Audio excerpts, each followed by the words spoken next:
કરોડો રૂપિયાનો ધુમાડો કઈ રીતે બોલાવો ને એ આજે હું તમને બતાવું છું, બરાબર? આ બી વિડીયો પૂરેપૂરો જોજો. જો આ છે ને ગટર છે અને આ છેલ્લા 1 મહિનાથી ઉભરાઈ રહી છે.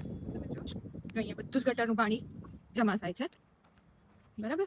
હવે આ એરિયા એટલો કોઈ અવિકસિત એરિયા નથી. આ છે થલતેજ, બરાબર છે? થલતેજનું નવું ડેવલપમેન્ટ.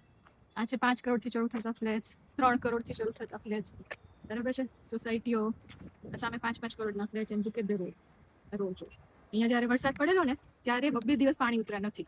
3 કરોડના ફ્લેટ્સ, બરાબર? અને આ એની આ એએમસી નું કામ, આ ટેક્સો ભરીને આ એએમસી નું કામ છે. જો આમાં વરસાદ પડે તો આખો એરિયા પાણી થઈ જાય. રસ્તા કશું ડેવલપમેન્ટ નહીં. આ 50 કરોડનું બિલ્ડિંગ છે.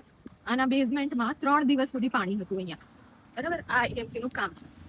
3 દિવસ સુધી અહીંયા પાણી ભરેલું હતું.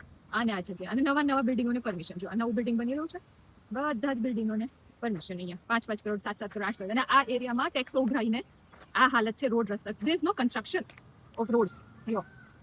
બરાબર? આપણે ઇલેક્ટ્રિસિટીનું બિલ ભરીએ છીએ, ઇલેક્ટ્રિસિટીના થાંભલા નાખવા માટે. એના તો બિલ રોજ એવરી મંથ ભરીએ છીએ. ગેસનું બિલ એવરી મંથ ભરીએ છીએ, બરાબર? ગેસ લાઈન પાઇપલાઈન નાખવા માટે. તો જે ટેક્સ છે એમાંથી શું કરવાનું? ખાલી ગટર વ્યવસ્થાને રોડો બનાવવા છે. એ બી મ્યુનિસિપલ કોર્પોરેશનથી બનતું નથી.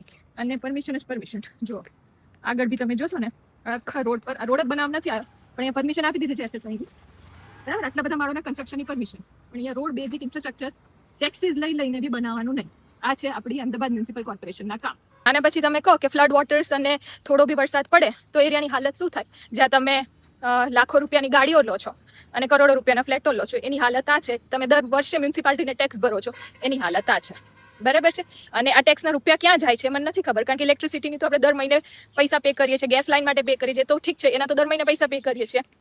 પણ આજે દર વર્ષે મ્યુનિસિપાલિટીના નામે ટેક્સ ભરીએ છીએ અને ના ભરીએ તો સીલ મારી દે છે. અને આ વ્યવસ્થા માટે આપણે ટેક્સ ભરીએ છીએ દર વર્ષે મ્યુનિસિપાલિટીને.